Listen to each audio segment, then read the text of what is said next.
नमस्कार, मैं हूं सुचिता जैन। स्वागत करती हूं आप सभी का खबरदार टीवी की खास पेशकश रूबरू में। कोरोना काल, लॉकडाउन का दौर और अर्थव्यवस्था पर मंडराते काले बादल और इन सब के बीच धूमिल हो रही एक तस्वीर जिस पर आज हम बातचीत करना चाहते हैं। जी हाँ, शिक्षा और शिक्षा व्यवस्था। इस पर बातचीत करने के लिए आज हमारे साथ एक खास हस्ती मौजूद है, एक शिक्षाविद, अनुभवी और फिल्म निर्माता। जी हाँ, मैं बात कर रही हूँ डॉक्टर रश्मि जेता की।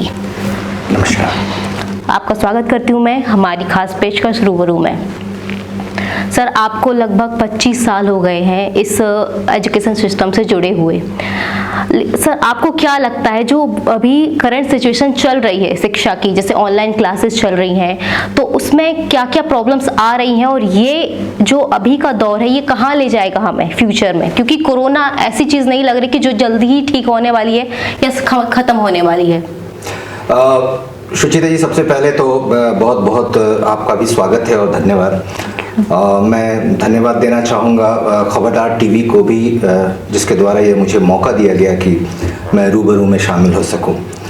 बात हो रही है कोरोना सिस्टम की, बात हो रही है लॉकडाउन की।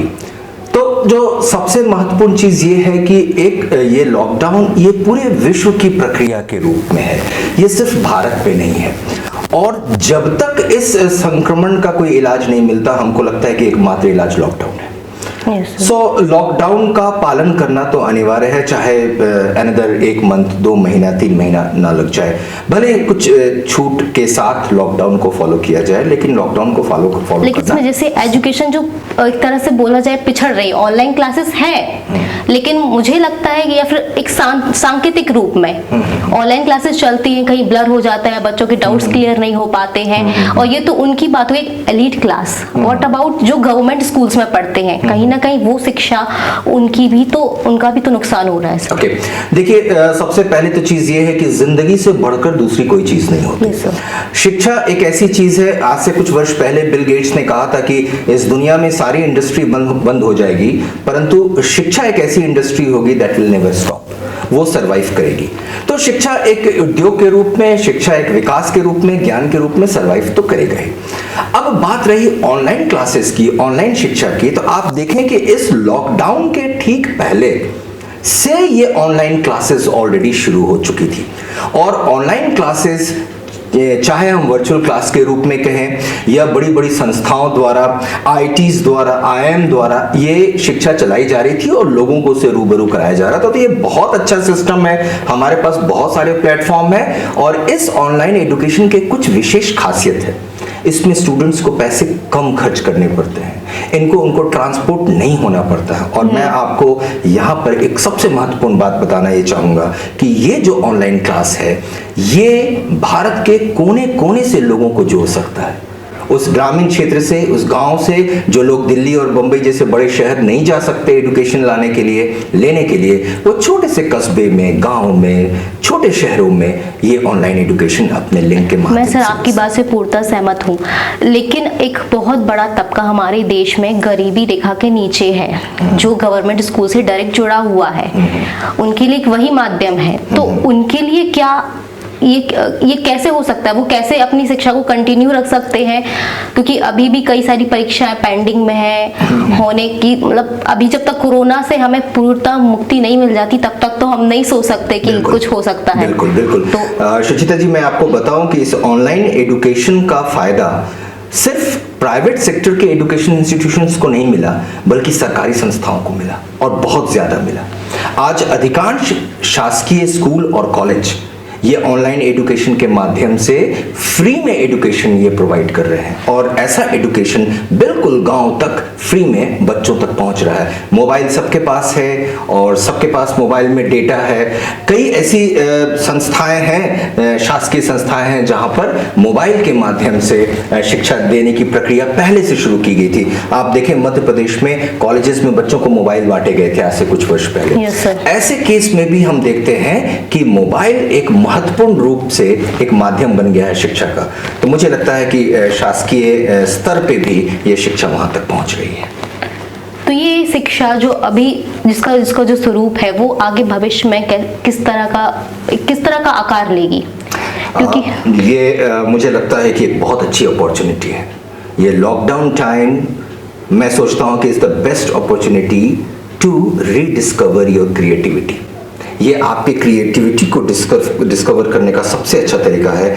आने वाले समय में ये ऑनलाइन एजुकेशन ही हिट होने जा रहा है और मुझे लगता है कि ऑनलाइन एजुकेशन के माध्यम से ही शिक्षा व्यवस्था का विकास होगा, क्योंकि बहुत सारी चीज़ें जो हैं, जो क्लासरूम टीचिंग है उससे बेहतर है इस ऑनलाइन एजुकेशन में। आप देखें, सारे बच्चे एक साथ होते हैं क्लासरूम में, यहाँ भी सब एक साथ होते हैं, लेकिन आपस में डिस्टर्बेंस क्रिएट नहीं कर सकते हैं और 1 to 1 वो रिलेटेड होते हैं, 1 to 1 वो क्वेश्चंस कर सकते हैं अपने टीचर से और टीचर उनको सिंगल हैंडेडली आंसर कर सकते हैं। सर ऐसी कई सारी प्रॉब्लम्स देखी गई है, जैसे मेरी भी कुछ बच्चों से बात हुई है कि डाउट्स नहीं पूछ पाते हैं, बोर्ड क्लियर नहीं आता है, ब्लर हो जाता है। ये टेक्निकल वही प्रैक्टिकल प्रॉब्लम्स हैं।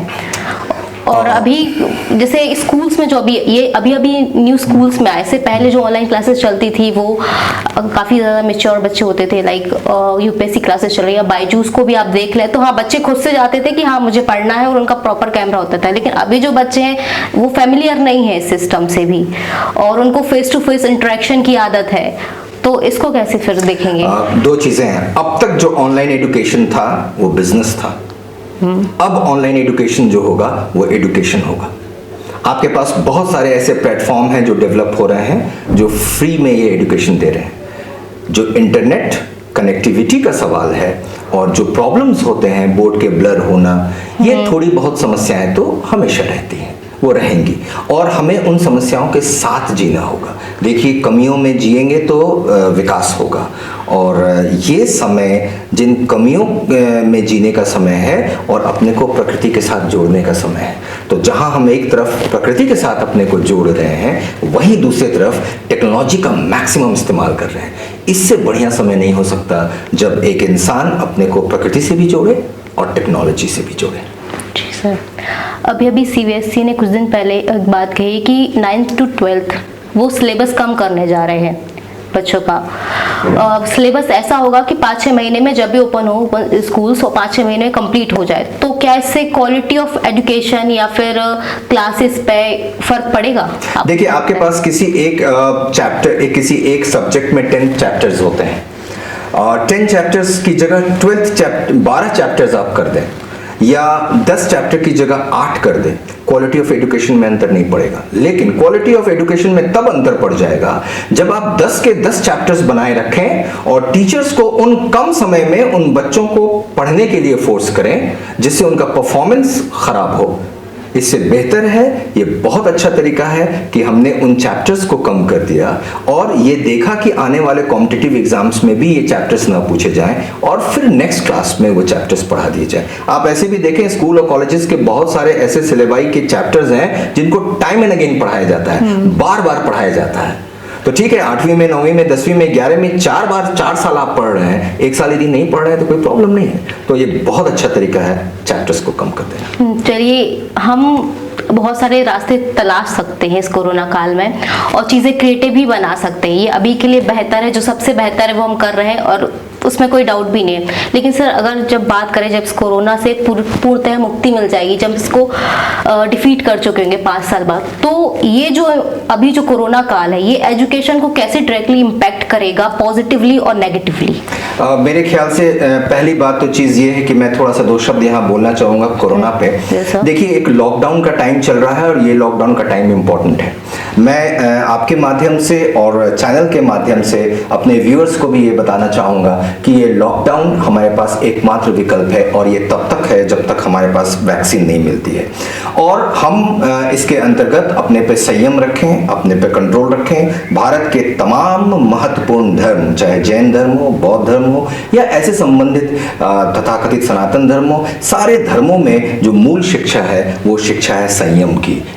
तो हमें कंट्रोल करना है, अपने को संयम करना है, बाहर नहीं निकलना है, मास्क का इस्तेमाल करना है, पानी से, साबुन से हाथ धोने हैं, सैनिटाइज करना है। लेकिन इन सब के साथ साथ एक चीज़ और जो बहुत महत्वपूर्ण है वो मैं शेयर करना चाहूँगा इस माध्यम से कि जब ये लॉकडाउन टाइम होता है तो सिर्फ ये लॉकडाउन नहीं होता, आप देखें वियतनाम में, सिंगापुर में, कोरिया में, ये तमाम जगह जहां पे इन लोगों ने कंट्रोल किया कोरोना को, सिर्फ लॉकडाउन से कंट्रोल नहीं किया, लॉकडाउन के समय इन्होंने मैक्सिमम सैंपलिंग की, मैक्सिमम मास स्केल में सैनिटाइजेशन किया पूरे शहर में, और अवेयरनेस ड्राइव था। तो एक अवेयरनेस ड्राइव, ये एक जन जागरण होना चाहिए ताकि एक एक गांव तक, एक एक व्यक्ति तक ये खबर पहुंच सके, ये जानकारी पहुंच सके कि हम इससे कैसे दूर हो सकते हैं।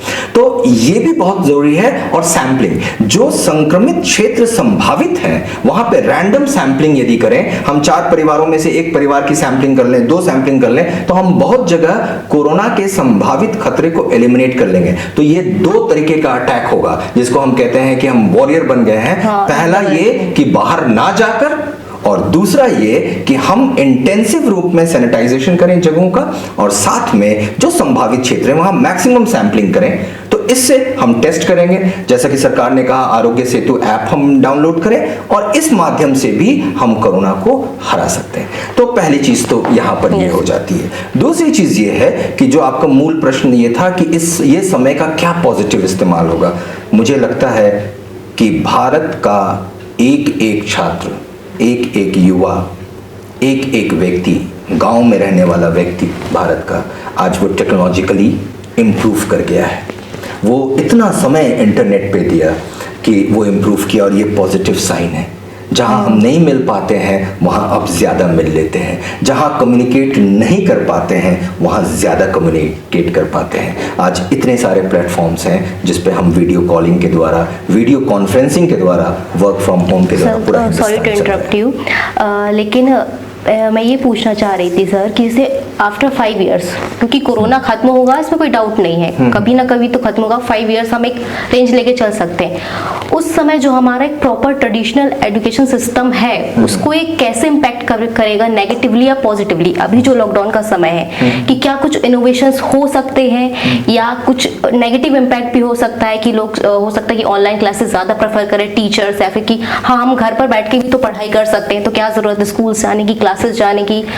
तो किस तरह से इम्पैक्ट कर सकता है नेगेटिवली एंड पॉजिटिवली? मुझे लगता है कि ये पॉजिटिवली इम्पैक्ट करेगा, बहुत पॉजिटिवली इम्पैक्ट करेगा, विशेष रूप से उन जगहों पे जहाँ पे ट्रैवलिंग डिफिकल्ट है, जहाँ पे लंबे दूरी तक आपको ट्रैवल करना होता है।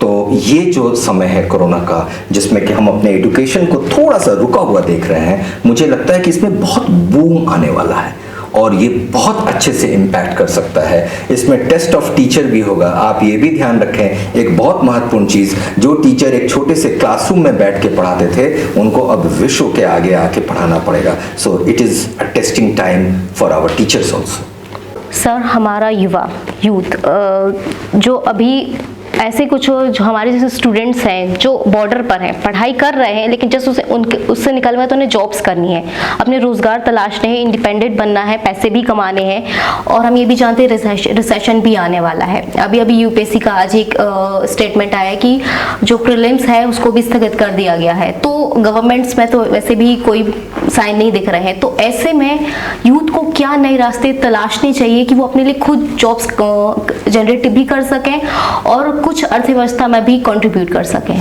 देखिए, सबसे पहले तो मैं ये बताऊं आपको कि शासकीय सेवा में जो नौकरियां को अभी रोका गया है, वो नौकरियों की कमी या नौकरियां न देने की प्रक्रिया नहीं है, वो एग्जाम नहीं लेने की प्रक्रिया है। यानी कोरोना समय में एग्जाम्स कंडक्ट नहीं किए जा सकते हैं, इसीलिए एग्जाम्स को रोका गया है। यानी ये नौकरियां आएंगी, थोड़े समय बाद जरूर आएंगी, लेकिन इसके बावजूद मैं ये बताऊंगा कि अभी का समय जो सबसे अच्छा समय है वो आने वाला समय मैनेजमेंट का समय होगा। मैनेजमेंट बहुत इंपॉर्टेंट होगा, बिजनेस बहुत इंपॉर्टेंट होगा, क्योंकि ये हिंदुस्तान की युवा पीढ़ी जानती है कि अब वही सरवाइव करेगा जो अपना शो खुद रन कर सकता है, अपना बिजनेस खुद रन कर सकता है। तो entrepreneurship will become very very important. तो हर व्यक्ति को कम से कम अपनी तैयारी ये सोच के करनी पड़ेगी कि हम किस प्रकार से एक अपना मैनेजरियल स्किल और अपना बिजनेस रन कर सकें। ओके सर, एक लास्ट मैसेज स्टूडेंट्स के लिए, यूथ के लिए, कि वो इस टाइम को कैसे यूज़ करें, जो भी आप एक लास्ट मैसेज उन्हें देना चाहें प्लीज़ हमारे दर्शकों के लिए। खबरदार टीवी की ओर से मैं सभी समस्त यूथ को युवा पीढ़ी को एक संदेश ये देना चाहता हूँ कि ये समय हताशा का नहीं है, निराशा का नहीं है। ये समय पॉजिटिव रहने का है और बहुत पॉजिटिव रहने का है। आप देखें, आपके पास पर्याप्त समय है, आपके पास समय है अपने घर में बैठने का, आपके पास बहुत समय है जिसमें आप जो क्रिएटिव काम करना चाहते हैं आप घर में बैठ के कर सकते हैं। आपने देखा कि फिल्मों का निर्माण लोगों ने घर में बैठकर कर लिया और बहुत अच्छी फिल्में बना ली। आपने देखा कि घर में बैठे हुए लोगों ने क्रिएटिव होके पोइट्री पोएम्स लिखे, बहुत सारी राइटिंग्स आई और बहुत सारे आर्टिकल्स लिखे गए, लोगों की विचारधारा का विकास हुआ। ये समय है जब आप वापस रीडिस्कवर करें अपने को और देखें कि आपके अंदर टैलेंट क्या है। उस टैलेंट को आप पहचानने की कोशिश करें और डेवलप करें। एजुकेशन से जुड़े रहें, जहाँ जैसे संभव हो अपनी पढ़ाई, जिस स्कूल, जिस कॉलेज या जिस संस्था से आप जुड़े हैं, अपनी पढ़ाई को जारी रखें, क्योंकि ये पढ़ाई कोरोना संकट के बाद आपके लिए मूल्यवान सिद्ध होगी और यही आपको अच्छी नौकरी और अपने भविष्य की ओर ले जाएगी। बिकॉज सारी चीज़ें चली जाएंगी, एजुकेशन हमेशा सर्वाइव करेगा। सर, आप एक फिल्म प्रोड्यूसर भी हैं, आपको काफ़ी सारे नेशनल इंटरनेशनल्स अवार्ड से नवाजा भी गया है। आपकी खजुराहो वाली फिल्म को दादा साहेब फाल्के अवार्ड में नॉमिनेशन मिला था। तो सर, आप क्या देखते हैं कि आप कोई फिल्म ऐसी बनाना चाहेंगे जो एजुकेशन सिस्टम को, जैसे आपने भी अपने विचार व्यक्त किए, जो कि काफ़ी डिफरेंट है, यूनिक है और काफ़ी इनोवेटिव भी है, तो उनको लेके एक आप मूर्त रूप देना चाहेंगे किसी फिल्म के रूप में, कि एक फिल्म एजुकेशन को लेकर? सुचिता जी, आपको शायद मालूम होगा कुछ फिल्मों में आपने भी हमारे साथ विशेष योगदान दिया है। yes, आपको मालूम होगा कि हमारी फिल्म अर्थपूर्ण सिनेमा होती है और इस सिनेमा का मूल अर्थ होता है मीनिंगफुल सिनेमा। तो जहाँ मीनिंग है, जहाँ अर्थ है, वहाँ पर मैं ज़रूर इन चीज़ों को क्रिएट करूँगा और बनाऊँगा। दूसरी चीज़ जो आपके माध्यम से मैं यहाँ बताना चाहूँगा कि अब बड़ी फिल्मों का युग समाप्त हो रहा है, क्योंकि थिएटर में जाकर बैठने की प्रक्रिया अब समाप्त हो जाएगी। क्योंकि आने वाले 1 साल 2 साल लोग अवॉइड करेंगे थिएटर जाना, इसलिए बड़ी सिनेमा या हम कहें थिएटर ओरिएंटेड सिनेमा अब कम बनेगी। और जैसा मैंने पहले भी कहा था कि छोटे सिनेमा, यानी जिसको हम कहते हैं short films, meaningful cinema, pocket films, ये ज़्यादा महत्वपूर्ण हो जाएगी। और हमने अपनी प्रक्रिया की शुरुआत उसी से की थी। लोग अपनी जेब से मोबाइल निकाल के 5 मिनट, 8 मिनट, 10 मिनट की वो मीनिंगफुल सिनेमा देखना चाहेंगे, जिससे वो बहुत इंस्पायर हो सके, प्रेरणा ले सके और उनकी लाइफ में कोई चेंज आए। तो कमर्शियल सिनेमा का युग शायद इस कोरोना के साथ समाप्त हो जाएगा या महत्व कम हो जाएगा और मीनिंगफुल सिनेमा, अर्थपूर्ण सिनेमा, शॉर्ट फिल्म्स एक बार फिर से महत्वपूर्ण हो जाएगी। Thank you so much sir, हमारे कार्यक्रम में आने के लिए। आपने बहुत कुछ अच्छा इंसाइट दिया यूथ के लिए, एजुकेशन सिस्टम को लेके, कोरोना को लेकर, लॉकडाउन को लेकर, जिसकी मुझे लगता है ज़रूरत भी बहुत ज़्यादा थी। तो एक बार मैं आपका बहुत बहुत धन्यवाद करना चाहूँगी हमारे कार्यक्रम में आने के लिए। Thank you so much sir. Thank you. तो ये थे हमारे साथ डॉक्टर रश्मि जेता। हम इस समय और भी ज़्यादा इनोवेटिव हो सकते हैं, क्रिएटिव हो सकते हैं और जैसा कि सर ने कहा, हम इस समय को एक मैनेजमेंट के रूप में अपने आप को एक मौका दे सकते हैं, बिजनेसमैन के रूप में खुद को निखार सकते हैं। तो ये समय है उपयोग करने का, अपने आप को और भी ज़्यादा बेहतर बनाने का। तो ऐसे ही नए विचार और कई शख्सियत के साथ हम फिर हाजिर होंगे इस रूबरू कार्यक्रम में। तो देखते रहिए खबरदार टीवी।